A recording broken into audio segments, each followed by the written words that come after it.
Hello everyone and welcome back to the channel BM's Education Class 8। आज हम करने जा रहे हैं Our World Then and Now by भारतन publication class 8 की किताब से कोलोनाइजेशन ऑफ इंडिया का पार्ट नंबर 6। क्या करने वाले हैं मेरे यार? आज हम करने वाले हैं कोलोनाइजेशन ऑफ इंडिया का पार्ट नंबर 6। आई होप कि आपने पार्ट 1 से लेकर पार्ट 5 तक हर एक वीडियो को डिटेल में देखा होगा और आपके हर एक डाउट क्लियर होंगे जो भी आपके चैप्टर से रिलेटेड था। अगर तब भी कोई डाउट है तो इसी वीडियो के कमेंट बॉक्स के अंदर कमेंट कर लेना मेरे यार। और हमारे पार्ट 5 तक कॉन्सेप्ट्स क्लियर हो चुके हैं। आज हम करने वाले हैं क्वेश्चन एंड आंसर सीरीज का पहला वीडियो, बोले तो पार्ट नंबर 1। कॉन्सेप्ट सीरीज के टोटल 5 वीडियोस हैं जो कि कंप्लीट हो चुके हैं मेरे यार। आज हम स्टार्ट कर रहे हैं क्वेश्चन एंड आंसर सीरीज और इस सीरीज के अंदर आपकी 2 वीडियोस आएंगी। ये तो रही पहली वीडियो, एक और वीडियो आएगी जो कि इस चैप्टर का लास्ट वीडियो होगा मेरे यार। उसके बाद हम नेक्स्ट चैप्टर स्टार्ट कर रहे होंगे। तो यार इसी प्रकार की सीरीज अगर आप देख रहे हो हमारे चैनल से, या फिर किसी और के लिए भी पढ़ रहे हो हमारे चैनल से, अगर आपका चैनल, ये जो चैनल है आपको मदद कर रहा है, आपके मार्क्स इम्प्रूव करने में मदद कर रहा है, तो यार प्लीज़ यार सब्सक्राइब कर दो, क्योंकि इससे एक मोटिवेशन मिलती है, एक सपोर्ट मिलता है कि हम यार और वीडियोस बनाते हैं। तो आइए स्टार्ट करते हैं इस लेक्चर को मेरे यार। पार्ट ए को स्टार्ट करते हैं। Answer the following questions orally. ये जो क्वेश्चंस है ये आपको ओरली इनके आंसर्स देने हैं मेरे यार, ठीक। Question number 1, when did Vasco da Gama reach India. Vasco da gamma India कब आए थे? पूछा गया कब, मतलब आपको सिर्फ डेट बताना है, किस डेट में, मतलब कब, वही डेट ही बताना है ना। वास्को डी गामा कब बोले तो डेट बताना है, इंडिया कब आए थे। तो सिंपली लिखना है कि जो वास्को डी गामा है वो इंडिया 1948 में आए थे। कब आए थे? 1948 में। तो Vasco da Gama reach India in 1948। ठीक, ये आपको याद रखना है मेरे यार। Next question number 2, which Mughal ruler permitted English East India Company to set up trade settlement in India. किस मुगल शासक ने ईस्ट इंडिया कंपनी को, मतलब ब्रिटिश ईस्ट इंडिया कंपनी को परमिशन दी थी, अनुमति दी थी या फिर परमिट की थी कि आप इंडिया में आइए व्यापार करिए? किसने? तो इसका भी आंसर आपको 1 वर्ड में देना है कि वो कौन थे। वो थे जहांगीर। वो कौन थे मेरे यार? जहांगीर। जहांगीर जो मुगल शासक थे जिन्होंने ईस्ट इंडिया कंपनी को, ब्रिटिशर्स की, उसे परमिशन दी गई थी, परमिट की गई थी, उसे अनुमति दी गई थी कि आप इंडिया में आइए व्यापार करें। मतलब उनकी एंट्री, एक प्रकार से ब्रिटिश ईस्ट इंडिया कंपनी की एंट्री हुई थी जहांगीर के द्वारा। The Mughal ruler Jahangir permitted the English East India Company to set up trade settlements in India. ठीक है। What were the fact peoples running English trade settlement called? मतलब जो लोग इंग्लिश की ईस्ट इंडिया कंपनी को चला रहे थे उन्हें हम क्या कहते हैं? तो उनको हम क्या कहते हैं? उनको हम कहते हैं भाई कंपनी के रिक्रूटर्स। क्या कहते हैं हम उनको? उनको हम कहते हैं कंपनीज रिक्रूटर्स, या तो हम उनको कंपनी के एम्प्लॉयज भी कह सकते हैं। और इनको, बट आपके किताब के अंदर मैं कॉन्सेप्ट पढ़ा रहा था, मैंने कहा था जो कंपनी के रिक्रूटर्स होते हैं, जो एम्प्लॉयज होते हैं, उनको कहा जाता है फैक्टर्स। उनको कहा जाता है फैक्टर्स। और ये फैक्टर्स जिस कंपनी के अंदर, जिस ट्रेड सेटलमेंट के अंदर काम करते हैं उसको फैक्ट्रीज कहा जाता है। तो क्या कहते हैं? फैक्ट्रीज। तो जो भी ईस्ट इंडिया कंपनी, जो भी लोग काम कर रहे थे, जो उनके रिक्रूटर्स थे, एम्प्लॉयज थे, वो क्या थे? वो सभी फैक्टर्स थे। और वही जो फैक्टर्स थे वो जहाँ पर काम कर रहे थे, जिस कंपनी के अंदर, जिस एरिया के अंदर वो काम कर रहे थे, सेटलमेंट के अंदर वो काम कर रहे थे, उस सेटलमेंट को, उस एरिया को, उस प्लेस को फैक्ट्रीज कहा जाता है मेरे यार। ठीक है।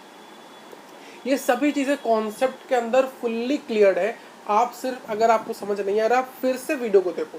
अगर आपने वीडियो देखा आपको समझ नहीं आया तो रिपीट करें वीडियो को यार, रिपीट 2-3 बार। अगर आप वीडियो एक बार समझ नहीं आया तो 2-3 बार वीडियो को देख लीजिए, आपको हर एक चीज़ कॉन्सेप्ट क्लियर पूरा हो जाएगा मेरे यार। तो factors are the people running the English trade settlement. और फैक्टर्स जहाँ रहते थे उसको हम फैक्ट्रीज कहते थे मेरे यार। क्वेश्चन नंबर 4, ये क्वेश्चन नंबर 3 चला गया, ठीक है, question number 3 complete. Question number 4 में आ जाइए। Why were trade settlement fortified, मतलब ट्रेड सेटलमेंट को इतनी सिक्योरिटी क्यों दी जाती थी? देखिए, ट्रेड सेटलमेंट और fortified to protect them from the attacks of the hostile local rulers and the foreign rivals. यानी जो फॉरेन जितनी भी ट्रेड सेटलमेंट थी ब्रिटिशर्स की, उनको फोर्टिफाइड एक सिक्योरिटी के अंडर क्यों रखा था? क्योंकि यार उनको सिक्योरिटी इसलिए दी जाती थी कि उसको बचा सके, वो कहाँ से, वो उसको बचा सके लोकल रूलर्स। अगर लोकल रूलर्स पहुंच गए ब्रिटिश ईस्ट इंडिया कंपनी की फैक्ट्रीज के पास, तो वो आग लगा देंगे या फिर उसको नुकसान पहुंचाएंगे। तो नुकसान पहुंचाने से क्या होगा, ब्रिटिशर को पड़ेगा हैवी लॉस। और लॉस वर्ड्स ब्रिटिशर को बिल्कुल पसंद नहीं था, उनका नुकसान उनको सहन नहीं होता, भाई हमारा नुकसान हो गया। तो इसीलिए वहाँ पर एक बहुत कड़ी सिक्योरिटी लगाई जाती थी कि वो जो फैक्ट्रीज हैं जितनी भी सारी, जितनी उनकी फैक्ट्रीज है, उनकी जितनी सारी ट्रेड सेटलमेंट से वो बच सके लोकल रूलर से, लोकल होस्टाइल रूलर्स, नहीं तो वहाँ अटैक कर देंगे जब चाहेंगे।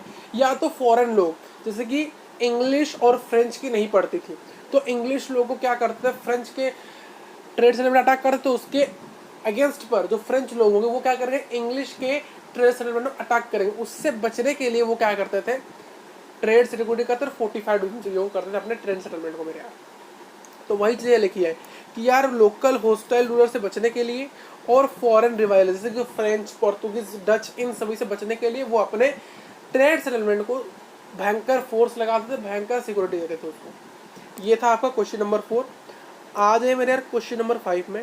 Who led the British to victory over the French in the Carnatic war, किस व्यक्ति ने ब्रिटिशर को जिताया था फ्रेंच से? किसने, जब फ्रेंच और ब्रिटिशर्स की लड़ाई लग रही थी, तो किसने यार ब्रिटिशर को जिता दिया था फ्रेंच से कार्नाटिक वॉर्स के अंदर, कार्नाटिक रीजन के अंदर? तो उस व्यक्ति का नाम याद रखना, रॉबर्ट क्लीव।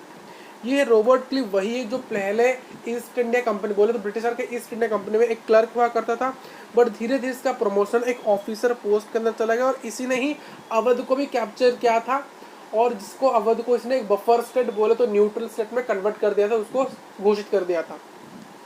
यही जो व्यक्ति है रॉबर्ट क्लीव, ये ब्रिटिशर्स के साथ लड़ रहा, ब्रिटिशर का एक क्लर्क था, बाद में एक ऑफिसर बना, जिसने ब्रिटिशर के आर्मी को लीड किया था कि वो फ्रेंच को हरा सके कार्नाटिक वॉर्स के अंदर। कार्नाटिक रीजन में ये वार चल रहा था, इसलिए इसको कार्नाटिक वॉर्स कहा जाता है मेरे यहाँ।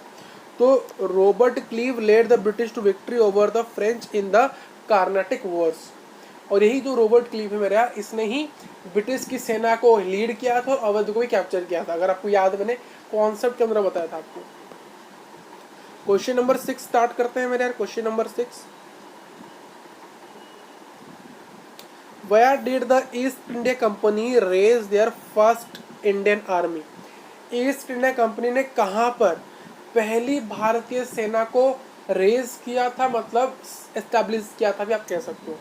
The East India Company raise its first India army in Madras. याद रखना है कि यार मद्रास के अंदर, मद्रास में सबसे पहली बार भारतीय सेना को एस्टेब्लिश किया गया था, मतलब सबसे पहले जो भारत की एक सेना बनाई गई थी, इंडियन आर्मी बनाई गई थी ब्रिटिशर्स के द्वारा, वो मद्रास में थी मेरे यार।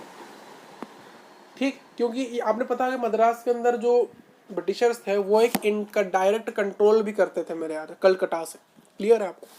तो ईस्ट इंडिया कंपनी ने पहली बार इंडियन आर्मी को एस्टेब्लिश किया था कहाँ पर? मद्रास के अंदर।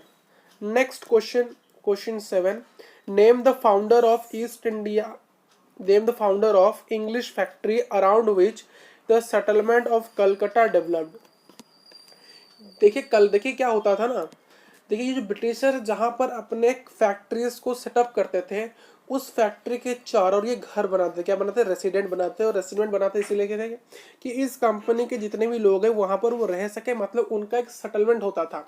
देखिए ये तो ट्रेड करने वाली जगह है, ये तो भाई ट्रेड करने वाली जगह है, और ये जो जगह बची, ये जो जगह है, ये वाली जगह, ये उनकी ट्रेड सेटलमेंट है। बोले तो जहाँ पर उनके एम्प्लॉयज़, जहाँ पर उनको फैक्टर्स रहते थे, जहाँ पर उनके एम्प्लॉयज़ या तो फैक्टर्स रहते थे, उसको वो ट्रेड सेटलमेंट कहते थे, क्योंकि वो लोग ट्रेड वाले थे ना, वो ट्रेड करते थे, वो वहाँ जहाँ रहते थे उसको ट्रेड सेटलमेंट। देखिए सेटलमेंट का मतलब क्या होता है? लोग रहना, रहने को ही हम सेटलमेंट कहते हैं, या हम कहते हैं ना हम सेटल हो गए। सेटल हो गए मतलब आपका एक फिक्स लोकेशन है जहाँ पर रहते हो, तो वही है सेटलमेंट। तो सेटलमेंट जो होता था वो एक कंपनी के चारों ओर था, मतलब ये मान लो कंपनी है और इस कंपनी के चारों लोग रहते तो उसको ट्रेड सेटलमेंट कहा जाता था। तो वही कहा जाता है कि कलकत्ता के जो ट्रेड सेटलमेंट था, जो ब्रिटिश ईस्ट इंडिया कंपनी का जो कलकत्ता के अंदर जितनी भी ट्रेड सेटलमेंट थी, उसके फाउंडर कौन थे? उसके फाउंडर कौन थे मेरे यार? उसके फाउंडर थे जॉब चार्नक। उसके फाउंडर थे जॉब चार्नक। तो जॉब चार्नक जो थे वो फाउंडर थे इंग्लिश फैक्ट्री के, जहाँ पर कलकत्ता की पूरी सेटलमेंट डेवलप हुई थी मेरे यहाँ। तो ये याद रखना, ये सभी आंसर्स एक वर्ड के अंदर। Job Charnock. Next question number 8 की बात करते हैं मेरे यार। Which river separate Ranjit Singh territory from the those of British? आपको मैंने रिसेंटली बताया था कि जब तक यार रंजीत सिंह थे तब तक ब्रिटिशर उनकी एम्पायर में पहुंच नहीं सकते थे, और जैसे ही रंजीत सिंह की मृत्यु हो जाती है, डेथ हो जाती है, वैसे ही यार ब्रिटिशर्स हमला करते हैं उनके टेरिटोरी के अंदर, वहाँ से मार्च करते हैं लाहौर तक और कैप्चर कर लेते हैं एक जगह जो कि सतलज नदी और बीज नदी के बीच में एक जगह है, वहाँ पर वो कैप्चर कर लेते हैं मेरे यार। तो वही चीज़ यहाँ कहा जाती है कि एक ऐसी रिवर है जो कि रंजीत सिंह के एम्पायर को ब्रिटिशर से सेपरेट करते, वो नदी कौन सी है? वो नदी मेरे यार सतलज रिवर है। वो नदी सतलज नदी है मेरे यार। द रिवर सतलज, याद रखें मेरे यार, रिवर सतलज ही एक नदी है जो कि रंजीत सिंह के साम्राज्य को ब्रिटिश के साम्राज्य से अलग करते। बट रिसेंटली क्या जब हुआ, उन्होंने देखा कि भाई जब भी रंजीत सिंह चले गए, उनकी डेथ हो गई, तो उसी प्रकार से ब्रिटिशर ने भी उनके टेरिटोरी पर कैप्चर कर लिया। जब तक वो थे तब तक नहीं कर पा रहे थे, वो बहुत ताकतवर थे मेरे यहाँ, इसलिए उनको लायन ऑफ द पंजाब कहा जाता था। जैसे ही उनकी डेथ हुई, ब्रिटिशर्स ने वहाँ पर अटैक कर दिया, ठीक, और उनकी टेरिटोरी को कैप्चर कर लिया। तो रिवर कौन सी यार? सतलज नदी मेरे यार। कौन सी रिवर यार? सतलज नदी।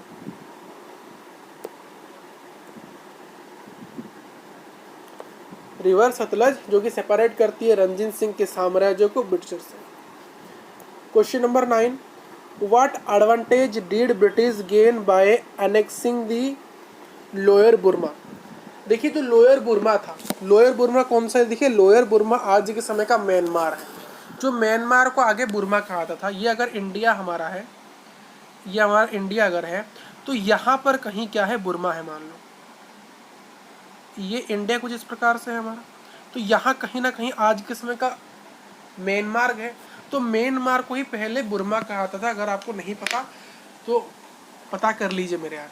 जो आज के समय का म्यांमार है वही पहले बुर्मा हुआ करता था, बुर्मा। तो बुर्मा के लोअर पार्ट को अगर मान लो पूरा ये जो सर्कल है, ये पूरा का पूरा मान लो सर्कल अगर बुर्मा है, तो ये ऊपर वाला पार्ट इसका अपर एरिया होगा और नीचे वाला पार्ट लोअर एरिया होगा।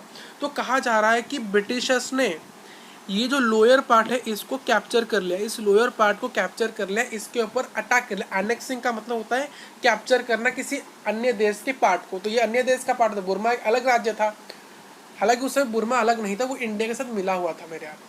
मतलब वो सभी मिले जुले थे, सभी एक साथ मिले हुए थे। तो ब्रिटिशर्स ने जब बुर्मा के लोअर पार्ट को कैप्चर किया, उससे उनको क्या क्या एडवांटेज मिली, क्या प्रॉफिट मिला, वो पूछ रहा है। तो देखिए ब्रिटिशर्स ने जैसे ही इस वाले पार्ट में कैप्चर कर लिया, लोअर बुर्मा वाले पार्ट में, तो उनको क्या एडवांटेज मिला? उनका एडवांटेज क्या हुआ? देखिए एडवांटेज हुआ कि जैसे उन्होंने कैप्चर किया लोअर बुर्मा को, तो ब्रिटिशर्स को कंट्रोल मिल गया। वही तो वो चाहते थे, कंट्रोल मिला। कहाँ कंट्रोल मिल गया? Eastern coast of Bay of Bengal. ये है Bay of Bengal, Bay of Bengal. तो ये इंडिया का कोस्टल वर्ड है, ये इंडिया का कोस्टल है, ये वाला पार्ट। तो ये जो ईस्टर्न कोस्ट है, ये जो ईस्टर्न कोस्ट है, ईस्टर्न कोस्ट, यहाँ पर ब्रिटिशर को कैप्चर मिल गई, यहाँ पर उनका कंट्रोल हो गया।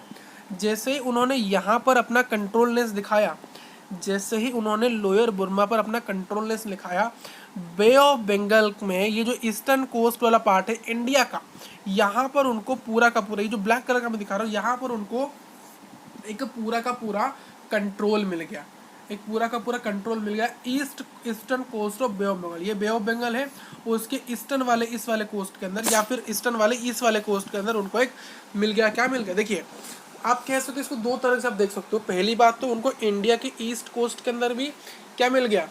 एक अपना कैप्चर में उनकी जो कंट्रोल थी उससे ज़्यादा ही कंट्रोलनेस मिल गया।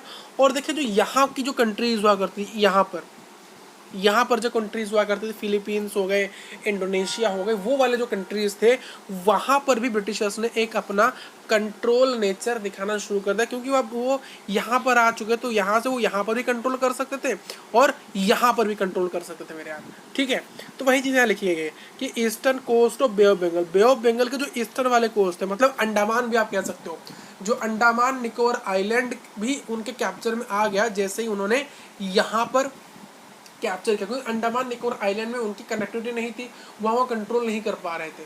तो जैसे ही उन्होंने यहाँ पर कैप्चर किया तो यहाँ पर उनकी और थोड़ी सी प्रेजेंस बन गई, यहाँ के एरियाज में भी उनकी कंट्रोलनेस बढ़ गई, फिलीपींस, इंडोनेशिया, सिंगापुर वाले एरिया के अंदर। और जो अंडमान निकोबार आइलैंड है इंडिया के, वहाँ पर भी उन्होंने अपना कैप्चर और कंट्रोल स्टार्ट कर दिया। ठीक, ये उनकी प्रॉफिट थी, बहुत चीज़ें मिली है उन्हें। नेक्स्ट, तो ए पार्ट कंप्लीट हो गया, बी पार्ट में आ जाते हैं मेरे यार। Answer the following question in not more than 20 words. Question number 1, when and why the English East India company establish, कब और क्यों English East India company establish हुई। देखिए, जो इंग्लिश ईस्ट इंडिया कंपनी वो एस्टेब्लिश हुई थी 31 दिसंबर 1600 को। 31 दिसंबर 1600 को इंग्लिश ईस्ट इंडिया कंपनी क्या हुई थी मेरे यार, एस्टेब्लिश हुई थी। ये वेन हो गया, वेन मतलब कब, कब हुई थी मेरे, 31 सितंबर 1600 को ईस्ट इंडिया कंपनी क्या हुई थी मेरे यार, एस्टेब्लिश हुई थी। अब क्यों हुई थी, क्यों, टू बिकॉज टू ट्रेड, क्यों, क्योंकि to trade with the East a royal charter gave it monopoly over the trade. वो ईस्ट के अंदर, अगर आप देखो यार वर्ल्ड मैप को देखोगे, वर्ल्ड मैप को, अगर वर्ल्ड मैप कुछ इस प्रकार से दिखता है, तो जो इंडिया हो गया, हम चाइना हो गया, ये इंडिया यहाँ पर है, ये इंडिया यहाँ पर, ये चाइना, ये तिब्बत वाला एरिया, ये फिलीपींस वाला एरिया, ये पाकिस्तान वाला एरिया, ये बुर्मा एरिया। तो ये देखिए कहीं ना कहीं अगर आप वर्ल्ड को देखोगे तो वर्ल्ड का ये वाला पार्ट कहीं ना कहीं आपको वेस्ट दिखेगा, कहीं ना कहीं ये ईस्ट दिखेगा। तो ये जो ईस्ट वाले देखिए, वो ब्रिटिशर्स खुद ईस्ट से आते थे, वेस्ट, सॉरी, जो ब्रिटिशर्स हैं वो खुद वेस्ट से आते थे, तो इसीलिए वो वेस्ट के अंदर तो अपना व्यापार कर रहे थे, बट उनको चाहिए था कि वो ईस्ट के अंदर भी अपना व्यापार कर सकते, मतलब east of the world, world के ईस्ट वाले पार्ट के अंदर भी वो अपना व्यापार कर सके। तो इसीलिए वो चाहते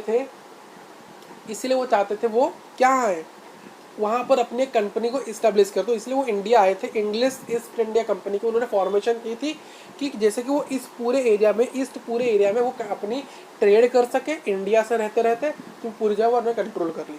तो वो कब हुई थी मेरे, वेन का आंसर 31 दिसंबर 1600।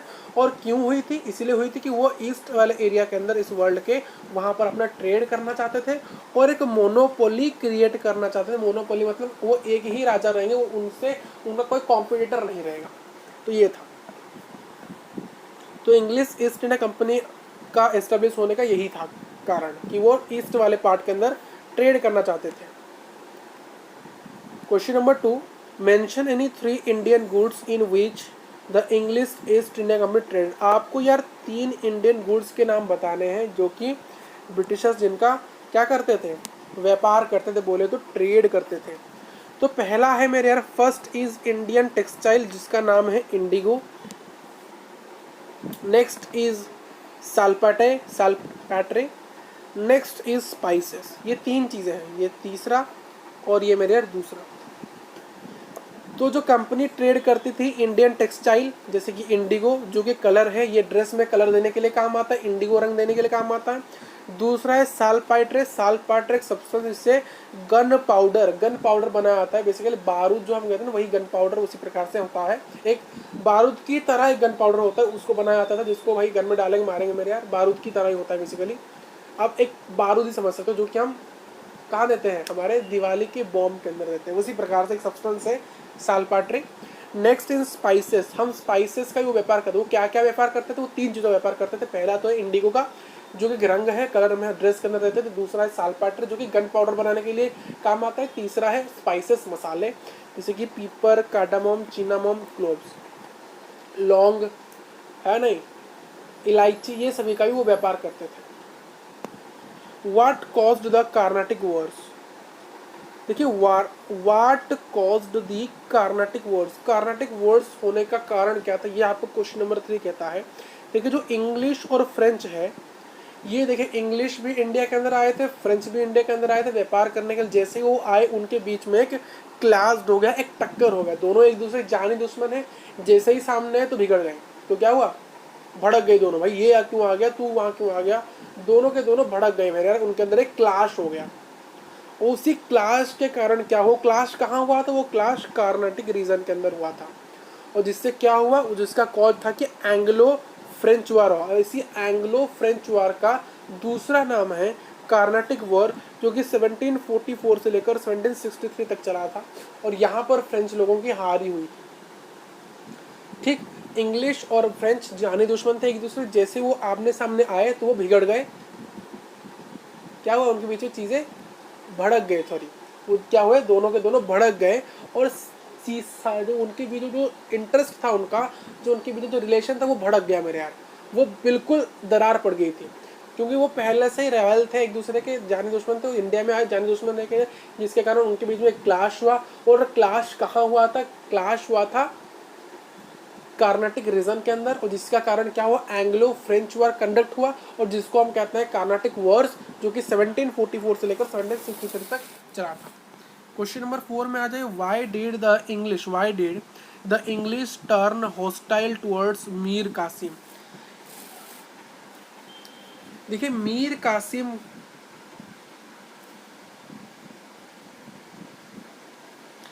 आपको याद है जो मीर जफर के सलील थे वो मीर कासिम थे। मीर जफर को इसीलिए निकाला गया था क्योंकि ब्रिटिशर को जितनी ट्रेड चाहिए थी, जितनी उनको चाहिए था रेवेन्यू, उतना वो मीट नहीं कर पा रहे थे, और मीर जफर इसीलिए उनको निकाल दिया गया था, उनके सलील मीर कासिम को बनाया गया था। बट मीर कासिम के अगेंस्ट में ब्रिटिशर्स क्यों हुए, मीर कासिम के खिलाफ, मीर कासिम के ऊपर गुस्सा ब्रिटिशर का क्यों था, इसीलिए था देखिए कि जो मीर कासिम थे जैसे ही वो राजा बने, उनको कहीं ना कहीं लगा ये ब्रिटिशर की अंडर में क्यों रहूं, उनको लगा कि मैं अपने आप में हीरो हूँ, मैं किसी के अंडर नहीं रहूंगा। और उन्होंने इसीलिए क्या किया, जो ब्रिटिशर की जो ट्रेड वैल्यू थी उनके अंदर, जो उनकी जो ट्रेड की, उनकी क्या जो ट्रेड की प्रिविलेजेस थी, उस ट्रेड की प्रिविलेजेस को मेरे यार वो क्या कर रहे थे, लिमिट कर रहे थे, खत्म कर रहे थे, कम कर रहे थे, क्योंकि हमने कॉन्सेप्ट के अंदर देखा था मेरा, अगर नहीं देखा तो देख लेना मेरे यार। तो क्या होता था, जो मीर कासिम थी उनके जो ट्रेड प्रिविलेज, उनके ट्रेड के रूल को, उनकी जो चीज़ें थी, उनकी कुछ कुछ चीज़ों को कट कर रहे थे, रिस्ट्रिक्ट कर रहे थे, जिसके कारण ब्रिटिशर को आया गुस्सा, तो इसलिए वो मीर कासिम के खिलाफ आ गए। तो इंग्लिश टर्न होस्टाइल वो इस क्यों खिलाफ हुए थे मीर कासिम, क्योंकि जो मीर कासिम थे उन्होंने एक लिमिट सेट की थी trade privilege of the company, company के इस कंपनी के ट्रेड प्रिविलेज कुछ लिमिट, कुछ रिस्ट्रिक्शन लगाई थी, जिसके कारण जो ब्रिटिशर उनके खिलाफ हॉस्टाइल हो गए थे, गुस्सा हो गए थे, उनके खिलाफ हो गए थे, इसीलिए क्योंकि ये जो उसका उनका विरोध कर रहे थे, उनका अपोज कर रहे थे मेरे यहाँ। तो आ जाइए नेक्स्ट क्वेश्चन नंबर 5, एक बफर स्टेट क्या होता है, what is a buffer state, which territory become a buffer state for Bengal and after the battle of Buxar. Battle of Buxar के बाद बंगाल के लिए, बंगाल देश के लिए, बंगाल राज्य के लिए, स्टेट के लिए कौन सी जगह बफर स्टेट घोषित की गई थी। देखिए बफर स्टेट एक न्यूट्रल जोन होता है, एक न्यूट्रल स्टेट होता है जहां पर बिल्कुल वार्स नहीं होगा between the two rivals state protecting one from the other. मतलब दो एक देश है, मतलब मान लो ए है और बी है, ए और बी लड़ रहे हैं, और ए और बी ने ये सोच लिया कि जो एक्स ए पॉइंट है यहाँ पर हम लड़ेंगे नहीं, इसको बफर स्टेट कर देते हैं, क्योंकि यहाँ पर लड़ेंगे नहीं, ये एक न्यूट्रल जोन है, हम लड़ेंगे बाकी सभी एरिया में, हम सी डी ई एफ में लड़ेंगे, वही चीज़ें थी। मतलब जब दो कंट्रीज जो एक दूसरे के जानी दुश्मन है, जो वो लड़ रहे थे, तभी वो डिसाइड करते हैं कि हम एक ऐसा जगह कंडक्ट करेंगे, ऐसी जगह होगी जो कि बफर स्टेट होगी, मतलब न्यूट्रल जोन होगी। अब बफर स्टेट क्या है, एक बफर स्टेट एक न्यूट्रल जोन है दो जानी दुश्मन देशों के बीच, दो जानी दुश्मन रिवाइल्स देशों के बीच, जो कि एक दूसरे को अपने आप से प्रोटेक्ट करने के लिए वो एक बफर स्टेट बनाते हैं, जैसे कि वहाँ पर कोई भी अटैक नहीं होगा, कोई भी वहाँ पर वार्स कंडक्ट नहीं करेगा। तो ये तो रहा बफर स्टेट क्या होता है। नेक्स्ट, विच टेरिटोरी, कौन सी टेरिटोरी एक बफर स्टेट है बंगाल के लिए बैटल बक्सर के बाद, तो ये अवधि है। क्योंकि यार रॉबर्ट क्लीव ही एक ऐसे इंसान थे जिन्होंने ब्रिटिश आर्मी को लीड किया था, जो कि क्लर्क थे उस समय, जिन्होंने अवध को घोषित कर दिया था बफर स्टेट और न्यूट्रल जोन। तो यार अवध ही एक बफर स्टेट बना बंगाल के लिए और नॉर्थ वेस्ट के लिए। नॉर्थ वेस्ट और बंगाल के बीचों में, बंगाल और नॉर्थ वेस्ट आपस के एक दूसरे के रिवाइल्स थे। देखिए आपने पता है ना, बंगाल के जो राजा थे और जो मराठास थे, टीपू सुल्तान थे, ये एक दूसरे के रिवाइल्स थे, जानी दुश्मन थे। और जानी दुश्मन होने के कारण ही बंगाल को कैप्चर करने में मराठास ने, निज़ाम ऑफ हैदराबाद ने और टीपू सुल्तान ने ब्रिटिशर की मदद की थी। तभी जाके उन्होंने बंगाल के राजा को, सिराजुद्दौला को हरा दिया था, मीर कासिम, मीर जफर को ही हरा दिया था मेरे यहाँ। तो बंगाल और नॉर्थ वेस्ट स्टेट्स के बीच में अवध जो था, अवध वो एक buffer state, north west states के बीच में और बंगाल स्टेट के बीच में। नेक्स्ट यार question number 6, why do we remember Rani Chennamma, Rani Chennamma of Kittur. Kittur के रानी चन्नम्मा को हमने क्यों आज तक याद रखा? रानी चन्नम्मा जो कि क्वीन थी, जो कि रानी थी किटूर की, जो कि कर्नाटका के अंदर है, फॉट अगेंस्ट ब्रिटिश, उन्होंने ब्रिटिशर के खिलाफ लड़ा था to stop the annexation of Kittur. Kittur के अंदर ब्रिटिशर कैप्चर ना कर सके, मतलब ब्रिटिशर आके किटूर में कंट्रोल ना कर सके, वहाँ पर अपने टेरिटोरी को स्थापित ना कर सके, उस अपने राज्य को, अपने किटूर को बचाने के लिए रानी चन्नम्मा जो कि वहाँ की रानी थी, किटूर देश की रानी थी, जो कि कर्नाटका है, उसको बचाने के लिए उन्होंने उनके खिलाफ लड़ा था, ब्रिटिशर के खिलाफ लड़ा था। एंड सी वाज, बाद में उनके पास इतना पावर नहीं था, इनका देखिए रानी चन्नम्मा एक, उन्होंने लड़ा था, ब्रेवरी के साथ लड़ा था, बट उनके पास इतना रिसोर्सेज नहीं था जितना ब्रिटिशर के पास था, इसलिए वो हार गई, वो कैप्चर्ड हो गई। और वो उनको कहा गया, उनको भाई काल कोठरी में डाल दिया, उनको प्रिजन के अंदर, जेल के अंदर डाल दिया गया, उसी जेल के अंदर वो मर गई। कब मरी? 1829 के अंदर। देखिए वो हमारे इंडिया के जो पहले के पहले राजा हुआ करते थे, उन्होंने बहुत लड़ाई, बट उनके पास कम रिसोर्सेज होने के बावजूद भी वो हारे थे, नहीं तो वो नहीं हार सकते थे। मराठास भी वैसे ही हारे थे, उनके पास बहुत कम रिसोर्सेज थे। तो जो रानी चन्नम्मा थी, जो कि किटूर देश की रानी थी, जो कि कर्नाटका के अंदर है, जो कि ब्रिटिशर के खिलाफ लड़ी थी, क्योंकि ब्रिटिशर जो चाहते थे कि वो उनकी किटूर राज्य को कैप्चर करना चाहते, बट उनको वो कैप्चर, उसे बचाने के लिए अपने राज्य को, वो ब्रिटिशर के खिलाफ लड़ी थी, बट क्या करे, रिसोर्सेज के कमी के साथ वो कैप्चर हो गई, वो ब्रिटिशर के अंडर में आ गई, उनको जेल में डाल दिया, उसी जेल के अंदर उनकी मृत्यु हो गई। कब हुई मेरे यार? 1829 के अंदर, 1829 के अंदर। पार्ट सी में आ जाइए मेरे यार, पार्ट नंबर सी। अभी आपको आंसर करना है नॉट मोर देन 40 वर्ड्स के अंदर। पहला क्वेश्चन, आप मर्केंटलिज्म का मतलब क्या समझते हो? भाई पहला लेक्चर पार्ट 1 के अंदर ही मैंने आपको शायद बताया था मर्केंटलिज्म। तो मर्केंटलिज्म का मतलब होता है protecting a countries trade from foreign competition to increase profits, and ruler encouraged the establishment of colonies where the raw materials could be sold at high price without competition from the foreign traders, thus capturing other trade center। क्या है मतलब? देखिए mercantilism का मतलब क्या होता है? Mercantilism का मतलब है अपने देश के ट्रेड को, व्यापार को दूसरे कंपटीशन से, बाहरी कंपटीशन से बचाना ही मर्केंटलिज्म होता है। यह चीज़ ब्रिटिशर्स ने किया था। ये किसने किया था यार? बेसिकली यूरोप के कंट्रीज इसको फॉलो करते थे, जितने भी यूरोप के देश के अंदर जितनी भी कंट्रीज थी वही इसको फॉलो करती थी, मर्केंटलिज्म का कॉन्सेप्ट को। और इसी मर्केंटलिज्म कॉन्सेप्ट के साथ बहुत से एग्रीमेंट हुई, बहुत सा कंट्रोवर्सी हुई थी मेरे यहाँ। तो मर्केंटलिज्म होता है यार अपने देश के ट्रेड को किसी फॉरेन कंपटीशन से बचाने के लिए। क्यों बचाते थे? क्योंकि इसके कारण क्या होगा, उनके खुद के प्रॉफिट्स बढ़ेंगे, और उनके जो रूलर्स होंगे, उनके जो राजा होंगे, तानाशाह होंगे, उनके जो शासक होंगे, उनके जो रूलर्स होंगे, वो क्या करें, वो बहुत एंकरेज होंगे, जिसके कारण वो क्या करें, वो बाहर जाकर कॉलोनीज बनाएंगे। और कॉलोनीज जहाँ, वो इंडिया क्यों आए थे? ब्रिटिशर्स इंडिया आए थे रॉ मटेरियल्स लेने के लिए, तो वहाँ जाके इंडिया में आए थे, रॉ मटेरियल्स बनाए थे, जिसको उस रॉ मटेरियल्स को बना के वो बाहर के देशों में हाई प्राइस में बेचेंगे, जिसके उनको प्रॉफिट होगा मेरे यार। और कोई भी कॉम्पिटिशन नहीं होगा, क्योंकि बाकी के देशों को तो हमने खा लिया है मेरे यार। तो इसलिए वो अपने फॉरेन ट्रेडर के साथ कुछ भी कॉम्पीट नहीं करेंगे, वो उनसे बहुत नीचे रहेंगे, जिसके कारण वो बहुत ऊपर रहेंगे, जिसके कारण यही चीज़ें होंगी, जिससे क्या रहेंगे, वो बाकी के देशों को कैप्चर कर लेंगे। अगर आपको सिंपल समझना है तो मैं समझाता हूँ यार, सिंपल से, बहुत सिंपल से बताऊँगा, यहाँ पर आ जाइए। मर्केंटलिज्म का मतलब होता है अपने खुद के कंट्री को बाहर के फॉरेन कंपटीशन से प्रोटेक्ट करना, जिससे क्या होगा, अपने ही देश का प्रॉफिट बढ़ेगा और उनके जो रूलर्स हैं इस कंपनी के, अपने देश के जो रूलर्स हैं उनका इंकरेज, उनका कॉन्फिडेंट बढ़ेगा, जिसके कारण वो बाहर के देशों में जाके रहेंगे, वहाँ कैप्चर करेंगे और वहाँ के रॉ मटेरियल्स को कैप्चर करेंगे और उसको अपना कह के बाहर के देशों में बहुत अच्छे दाम में सेल करेंगे। और बाकी के तो फॉरेन कॉम्पिटिशन है नहीं कि उन्होंने मर्केंटलिज्म को फॉलो कर लिया, और बाकी के देशों को धीरे धीरे कैप्चर कर लेंगे और वहाँ पर अपना टेरिटोरी बना लेंगे। यही है mercantilism, simple. Question number 2, what is the meaning of factors. Factors का मतलब क्या है। देखिए फैक्टर्स आपको मैथ के लैंग्वेज में नहीं बताना है, फैक्टराइजेशन में ही फैक्टर्स होता है। आपको पूछा भाई 6 के फैक्टर्स बता दो, वैसे नहीं, यहाँ पूछ रहा है कि इंग्लिश ईस्ट इंडिया कंपनी के कॉन्टेक्स्ट में बताइए कि फैक्टर्स का मतलब क्या होता है और what did such a factory consider. Factors क्या होते हैं ईस्ट इंडिया कंपनी के अंदर, फैक्टर्स क्या थे और ये जो फैक्ट्रीज के अंदर क्या चीज़ें थी होती है।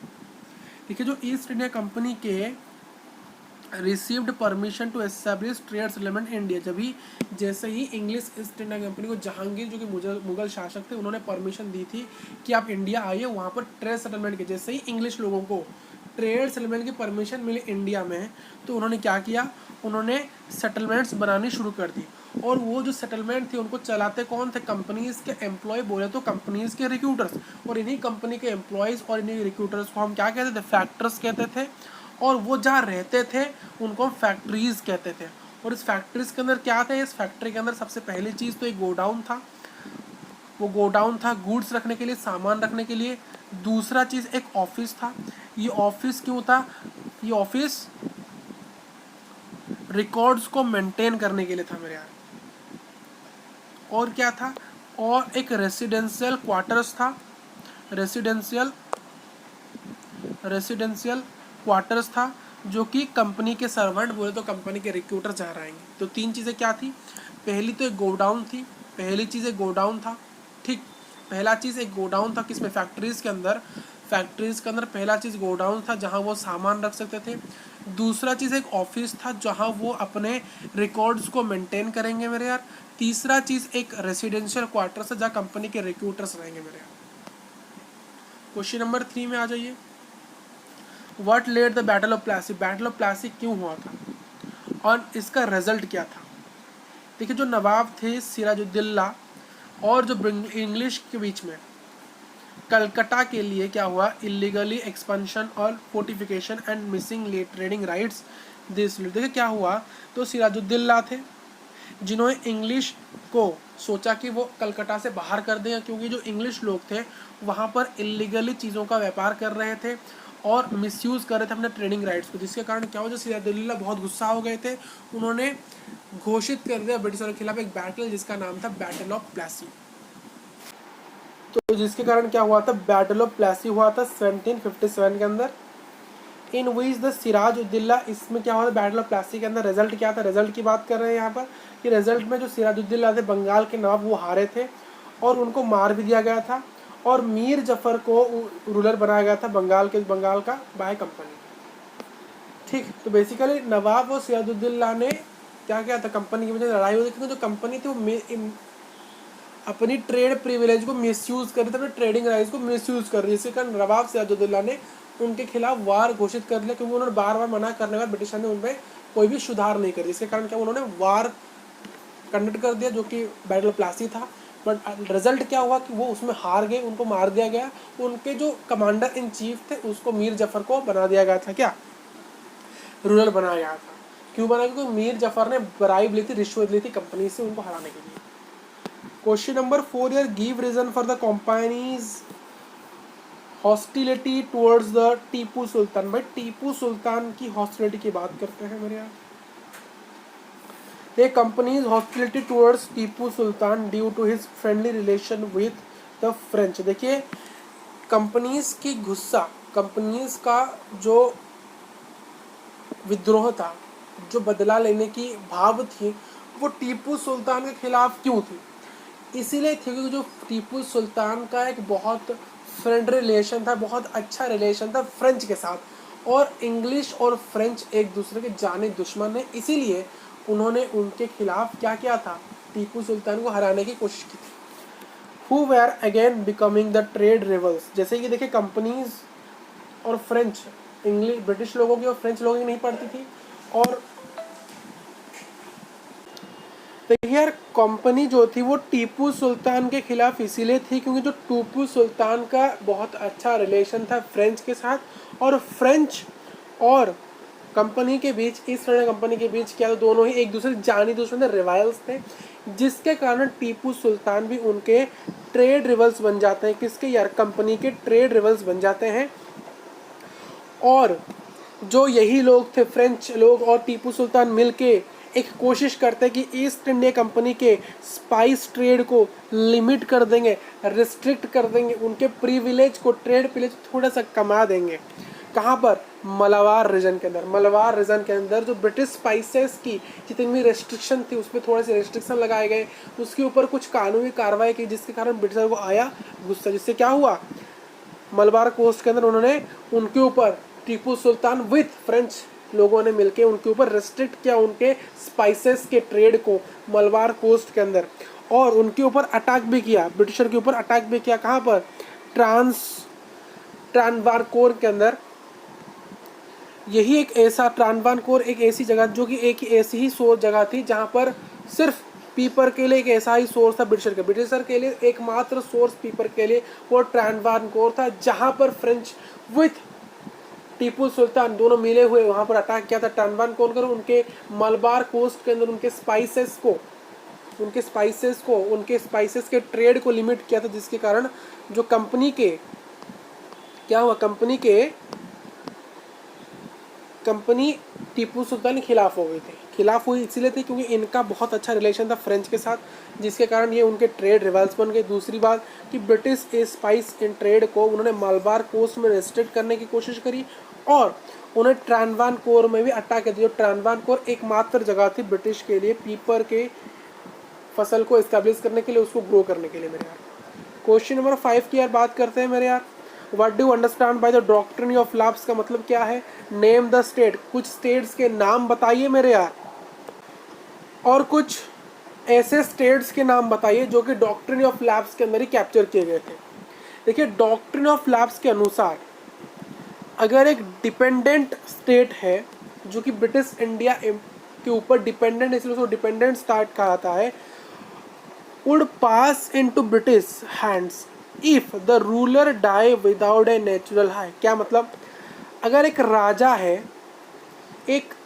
है, उस राजा की एक किंगडम है, जो स्टेट है जो कि डिपेंडेंट है ब्रिटिशर के ऊपर, ब्रिटिशर के ऊपर वो डिपेंडेंट है, ब्रिटिशर उसके मेन मालिक है, ये राजा सिर्फ एक पपेट सरकार है वहाँ की, ये सिर्फ वहाँ रहता है, काम करता है, अपने शासक बनाता है, और ब्रिटिशर को प्रिविलेज देता है, राइट्स देता है और रेवेन्यू कलेक्ट करके देता है, इसलिए उसको डिपेंडेंट स्टेट कहा था। मान लो डिपेंडेंट स्टेट है ब्रिटिश ईस्ट इंडिया कंपनी के अंडर, उसके जो राजा है उनकी मृत्यु हो जाती है और उनका कोई अपना खुद का बेटा नहीं था, उनका मान लो कोई अपना खुद का बेटा नहीं था, तो इस राजा के मरने के बाद ये जो गद्दी है, ये पोजीशन है, ये ब्रिटिश लोगों के हाथ पे चली जाती है।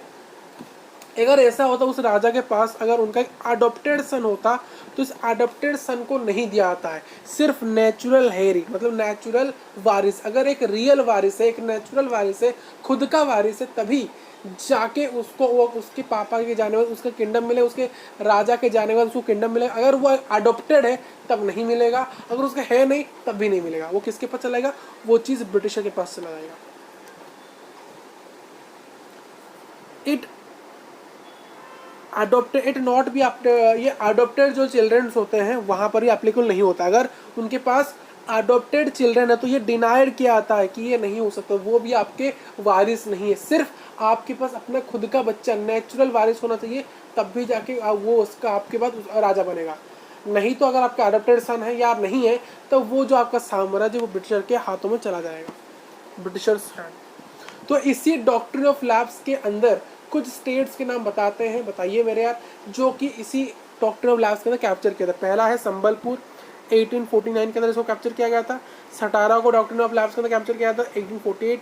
उदयपुर 1852, नागपुर 1853 एंड झांसी 1754। ये सभी चीज झांसी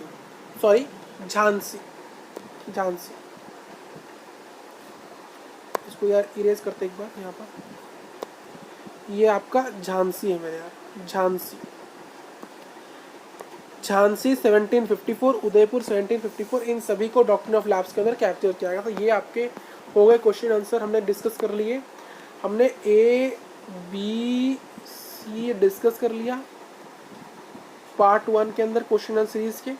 हम डी और ई को डिस्कस करेंगे पार्ट 2 के अंदर। तो मिलते हैं यार नेक्स्ट क्लास के अंदर। तो thank you for watching this video.